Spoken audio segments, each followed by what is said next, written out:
चलो बरेली चले। Hello friends, welcome back to my channel. कैसे हैं आप सभी लोग? तो आज मैं बहुत ज़्यादा एक्साइटेड हूँ क्योंकि आज मैं जा रही थी अपने मायके और वो भी अपनी सिस्टर के साथ। तो उसके लिए सबसे पहले तो हम लोगों ने बस का रिजर्वेशन करवा लिया था जो था 145 का, और हम लोगों को जाना था दिल्ली से बरेली। तो सबसे पहले तो मैंने बुद्ध विहार से ई रिक्शा पकड़ा रिठाला मेट्रो स्टेशन जाने के लिए, और वहां से मुझे पकड़नी थी मेट्रो। तो अब मैं पहुंच गई हूँ रिठाला मेट्रो स्टेशन, और आज रिठाला पे बिल्कुल भी भीड़ नहीं थी क्योंकि आज है संडे। तो आज के दिन सारे ऑफिसेस बंद होने की वजह से बहुत ही कम भीड़ होती है मेट्रो में, और इसकी वजह से सारे मेट्रो स्टेशन खाली होते हैं। तो जल्दी से मैंने मोबाइल में डीएमआरसी की एप्लीकेशन को डाउनलोड किया और अपना क्यूआर कोड बुक कर दिया, जिसकी वजह से मुझे ना तो लाइन में खड़ा होना पड़ा और ना ही मुझे अपना कार्ड रिचार्ज करना पड़ा। ये बहुत ही अच्छी फैसिलिटी डीएमआरसी ने लॉन्च की थी, तो अब मैं यही यूज करती हूँ। मेट्रो आ चुकी है और मैं यहाँ से अब सीधे जाऊंगी दिलशाद गार्डन मेट्रो स्टेशन पे। और अब दिलशाद गार्डन मेट्रो स्टेशन पहुंचने के बाद मैं नीचे आई और राइट साइड में जहाँ से कौशाम्बी के लिए ऑटो पकड़ते हैं, मैं वहाँ के लिए चली गई। और वहाँ से मैंने ई रिक्शा या ऑटो कैच करना था और उसके बाद मुझे जाना था कौशाम्बी। और अब मैं मेट्रो स्टेशन से नीचे उतर के आ गई हूँ और अब मैं जा रही हूँ ई रिक्शा से कौशाम्बी के लिए। और ये है हमारे ई रिक्शा वाले भैया जो हमारे ई रिक्शा को लेके जा रहे हैं। पता है इसमें सिर्फ 2 ही सवारी बैठे हुए थे, तो इन्होंने बहुत देर तक ट्राई करा कि और सवारी बैठ जाए, लेकिन बाकी सवारियां मिली नहीं। तो फाइनली सिर्फ हम दोनों को ही उन्हें लेके चलना पड़ा। अब जो अंकल मेरे पड़ोस में बैठे थे वो लगातार तो फोन पे बात कर रहे थे। जैसे ही मैंने वीडियो बनाना स्टार्ट करी तो उन्होंने देखा और फिर उन्होंने मुझसे ये बोला कि फोन उठा के अंदर रख लो वरना कोई चुरा के ले जाएगा।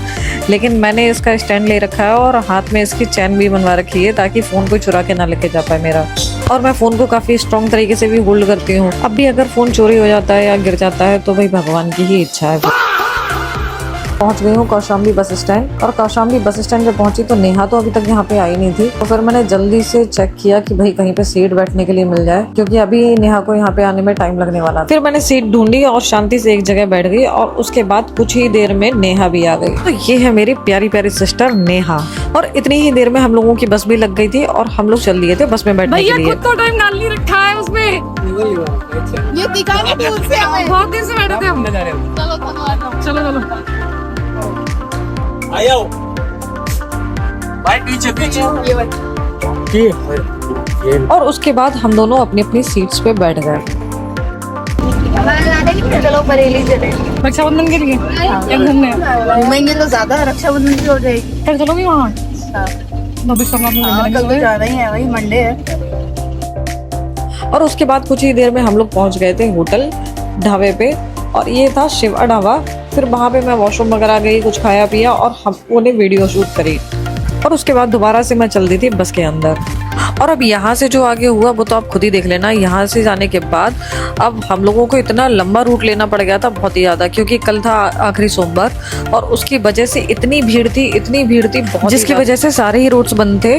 और लगभग हम लोगों को 6 बजे तक या 7 बजे तक पहुँच जाते, लेकिन इतना क्राउड और इतना कांवर होने की वजह से रोड पे हम लोग रात में 10 बजे पहुँचे हैं। वैसे हमारी जो बस है वो हापुड़ और अमरोहा होते हुए आती है, लेकिन आज इतना कांवर होने की वजह से हमारी जो बस है वो संभल होते हुए आई, जिसकी वजह से हम बहुत ही ज्यादा थक गए थे। और आप इसको नेहा के चेहरे पे देख ही सकते हो कि नेहा कितनी, वो तो ये कहो कि हम 2 थे, इस वजह से पूरी रास्ता कट गई।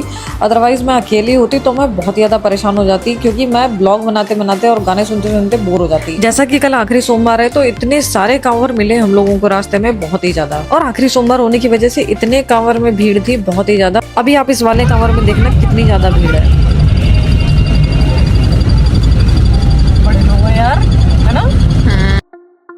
और उसके बाद धीरे धीरे अब शाम भी होने लगी थी, और यहाँ पे इतना बढ़िया बढ़िया जगह मिल रही थी हम लोगों को देखने के लिए, बहुत ही अच्छा व्यू आ रहा था। और हमारी बस इतनी पतली रोड्स पे से जा रही थी और आगे कांवर चल रहे थे, जिसकी वजह से हमारी बस बहुत ही स्लो चल रही थी।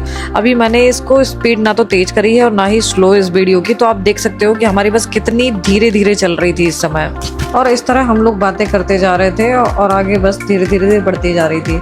और इतनी ही देर में हमारी नेहा को तो आने लगी थी उबासी। जैसा कि मैंने आपको बताया कि हमारे आगे आगे कांवर चल रही थी, जिसकी वजह से रोड पे इतनी भीड़ लगी हुई थी देखने के लिए, बहुत ही ज्यादा। और ये सारे लोग जितने भी खड़े हुए हैं वो सारे कांवर के इंतजार में थे कि कांवर देख के हटे थे ये लोग। और फाइनली हमारी बस कांवर के आगे निकली और उसने थोड़ी सी स्पीड पकड़ ली, और अब हो गई थी रात। और उसके बाद भी अभी हम लोग हाईवे पे नहीं पहुंच पाए थे, और हमारी जो बस थी वो इतनी पतली गलियों में से निकल रही थी, इतनी पतली गलियों में से थी, मतलब दोनों साइड घर बने हुए गए थे और जरा जरा सी गलियों में से हमें से निकलना पड़ रहा था। मैंने बहुत कोशिश करी यहाँ की वीडियो बना के आपको दिखाने के लिए, लेकिन जो शीशे की वजह से रिफ्लेक्शन पड़ रहा था तो मैं आपको दिखा नहीं पाई कि हमारे जो बस थी वो कितनी पतली गलियों में से निकल रही है। और फाइनली अब हमारी बस अब पहुंच गई थी हाईवे पे, और हाईवे पे भी इतने कांवर निकल रहे थे देखिए। और काफी देर इंतजार करने के बाद फाइनली अब हम लोग बरेली पहुंच ही गए थे। और ये है हमारा झुमका वाला, और ये है झुमका चौराहा।